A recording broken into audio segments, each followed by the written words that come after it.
Man, what a Fiesta Bowl. Man, what a Fiesta Bowl. Pleasure to be there. Miami 31, Ole Miss 27. We're in Atlanta. Just got into Atlanta.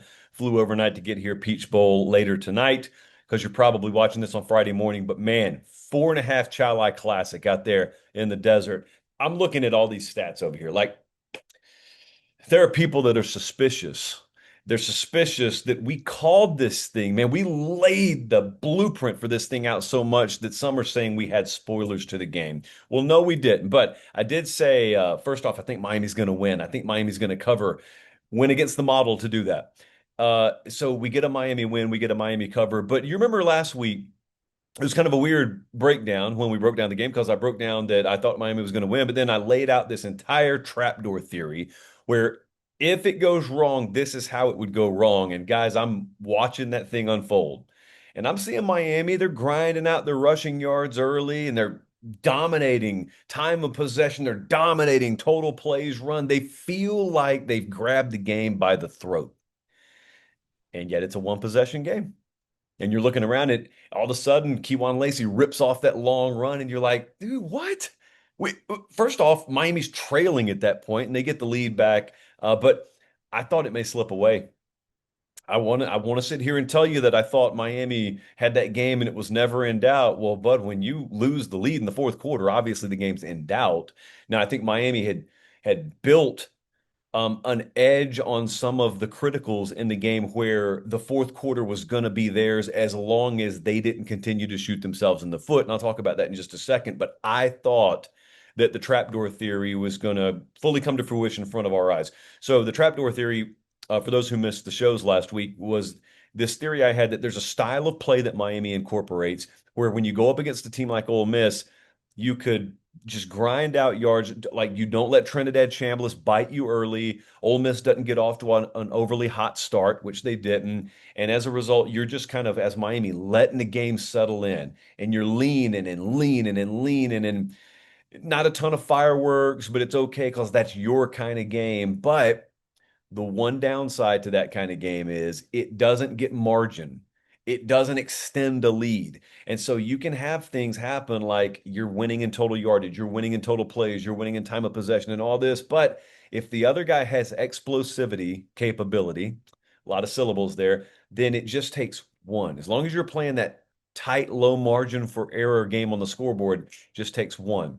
The Keon Lacey touchdown early was an indication, but I want you to just think about this. I'm looking at some of these stats. You want to talk about a trapdoor special here that wasn't. It almost was, but then it wasn't. Miami, and time of possession is not an overly critical stat. I think sometimes it's reflective of how a game went. That's when I use it. Time of possession was 41 and a half minutes to 18 and a half minutes, 88 to 60 total plays advantage for Miami. Listen to this. Miami goes 11 of 19 on third down, 2 of 2 on fourth down. They held Ole Miss to 2 of 10 on third down. They ran it for 191 yards, and yet there we are. Never at any point in the game is Miami up 2 scores. That's the trapdoor theory. Now, that doesn't mean you're going to lose the game. It just means the game is going to be a lot closer than maybe it feels like it should be. And then you have the added, not benefit, you have the added circumstance, self-inflicted, as some would say, where you were really, really good in dodging penalties and avoiding penalties first time around. Then you have 10 of them for 74 yards. You miss a field goal, drop multiple picks. The other thing that I thought may turn this game was there were two 10-point swings. There was a 20-point swing, really, if you think about it. Because when you go back, let me pull this up so I can make sure the time of the game is not important. So late second quarter, hey, do me one favor right here. Look down. Are you subscribed to the channel? If you are, thank you. If you're not, please click subscribe. It helps us keep the show free and free of corporate interference. All right, that's it for me. Back to the clip. Miami drops a pick six. Felt like they dropped half a dozen of them. Dylan Day has a pick six. I mean, it's right there, and he drops the ball. Ole Miss drive continues. Ole Miss hits a field goal. That's a 10-point swing in a game going into the half. Then Miami knows, well, we got the ball coming out of the half. Miami misses a field goal, and then they drop another pick six. That's another 10-point swing. That's how you're looking at a scoreboard. And I think it was 17 to 13 at that point, and you're thinking, it should be a blowout. Well, you kept them in it. And then Ole Miss fought to keep themselves in it. I'm going to talk about Ole Miss in just a second. But here's the thing, okay? So you could argue a lot of things went wrong, a lot of things go right, but the cumulative effect was that entire game's building towards the fourth quarter. Because the one thing you cannot take away is you cannot take away you've run way more plays than them. You've done what they hoped they could do. They hoped they could keep your D linemen on the field and tire them out, and then Trinidad Chambliss could go off in the fourth quarter. In actuality, you controlled the game and you've got them dog tired in the fourth quarter. Guys, it's hard to run 88 plays in a college football game. It's always been hard to do that, but especially with how much more condensed the games are these days with the running clock or the new clock rules, Miami did it. And so they got themselves in a situation where they needed a couple of touchdown drives in the fourth quarter, and they go 4 plays, 75 yards, and then they go 15 plays, 75 yards to cap it in a drive that I think will be remembered for a long time. I mean, a lot of you guys watching this video have been Miami Hurricane fans your whole lives. And especially if you're a little bit older, you remember vintage glory year Miami football. I'd put that drive to end this game right up there with anything you've seen. Granted, a national championship's not on the line, a trip to the national championship game's on the line. And, when you guys went and got Carson Beck, everyone had an opinion on it. My opinion was if he's healthy, he's going to be good enough for Miami. But everyone had an opinion on it. Dude, I couldn't even care less what he's done this year. And he's been fine. He's been good this year. It's worth it just for that drive. I don't care how much money Carson Beck got paid. Really, legitimately, I don't care. But even if I did care, you just show me that one drive. That's it. That's it. He earned everything I've ever paid him in that one drive. So that's just legendary stuff. Unbelievably legendary stuff. And then he runs that thing in with what 15 seconds to go. Folks are trying to hug Mario on the sideline. I thought he about shivved someone in the neck on his own staff. Rightfully so. Rightfully so. Drill's not over, game's not over, but then it was over. I mean, people could talk about PI in the end zone. Even Pete Golding in his post-game press conference understood we're not getting that call. We're not getting that call. Pete Golden's defense will do the same thing and expect a no call there. So huge, huge marquee game, marquee spot for this program. Rumors of the flu floating around the Miami team, and they overcame. I'm gonna get back to them in a second. Dude, I feel like I should just sit here on the camera and just give like a 1 minute uninterrupted salute to Ole Miss. I don't really know what the comparison is for what they kind of just went through. No one over there ever asked anyone to feel sorry for him, but this whole ordeal, it was going to either break you or it was going to propel you, and that's totally up to you. That's up to Pete, that's up to that staff, but it's mainly up to the players. And a lot of people were wondering, okay, well, without Lane Kiffin and then all the distractions that are going to go into that, is it going to make it? Is it going to break them? Or is it going to propel them? Most people just ask, is it going to break them? Didn't expect to see it against Tulane, but then when they go against Georgia, most people just didn't expect them to win the game. I didn't expect them to win the game. I think Kiffin and a lot of the guys that went to LSU did not expect them to win the game. And then they messed around and won the game. From that point forward, there is no more, is this going to break them?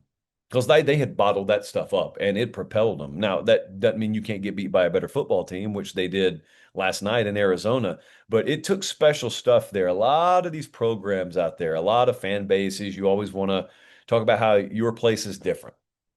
We're different. Our program's different. Our fan base is different. We're just made of a little bit different stuff than the rest of you.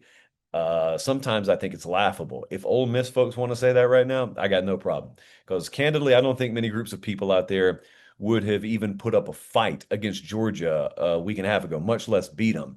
And then I'll just tell you this, now that this game's over, there was a lot of sentiment out there in coaching circles that Ole Miss totally emptied the clip against Georgia. And I talked to some coaches this week that thought Ole Miss was going to get run in this game. And again, they didn't. Again, they had the lead in the fourth quarter. Now, what you got to do is you don't have to move on overnight, but you got to harness this. So you define things on your terms as far as this playoff run went. But now in the future, like you got to make sure that when people look back on this 15 years from now, they're not saying, we didn't realize it at the time.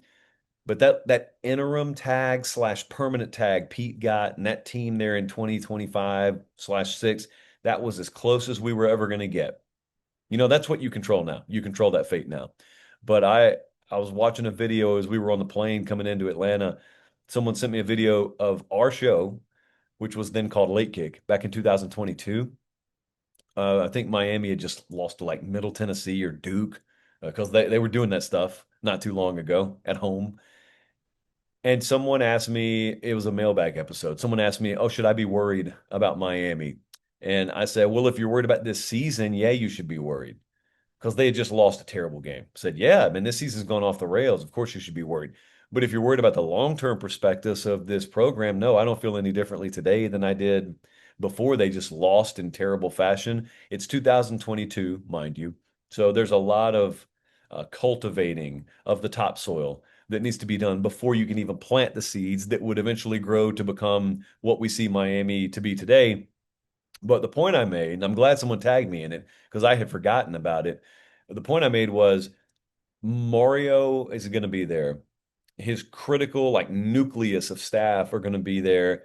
There may be some players there down the road because I didn't know how long it would take for him to really explode. As it turns out, it was 3 years down the road. But I said the ones that are in the building now, the ones that have no choice, they can't duck it. They just got to lean into it and they got to take it and own it. And this is terrible right now. Those folks down the road could be 2 years, could be 5 years, but those are the ones who the newer faces in the building will know to shut their mouths and look to and appreciate. Because it was not fun there at Miami for a long time. Well, not that long ago, it wasn't fun. This was not an overnight reset button. This was not Kurt Signetti in Indiana. It wasn't Mario's hired today, we're winning tomorrow. It was Mario's hired today, and we start doing what it takes to win, which does not immediately get followed by great results. But they worked on their own timeline. They've progressed every single year. This year, no different. And now, in about a week and a half, they're going to play for a national championship in their own building. And it's just I would say a smidge of vindication for some of us who never wavered on it, never doubted it, never used words like can't with Mario Cristobal, because, a lot of us kind of had a good idea of what was happening down there. So happy to be right on that. And now we get to wait and see. Is it Oregon? Is it Indiana? Miami will be an underdog, at least a point spread underdog in their own building, regardless of who wins in Atlanta Friday night for the national championship a week and a half from now. I would assume that they would have it no other way. So congrats to both teams, honestly, but especially congrats to Miami. They're on to the national championship.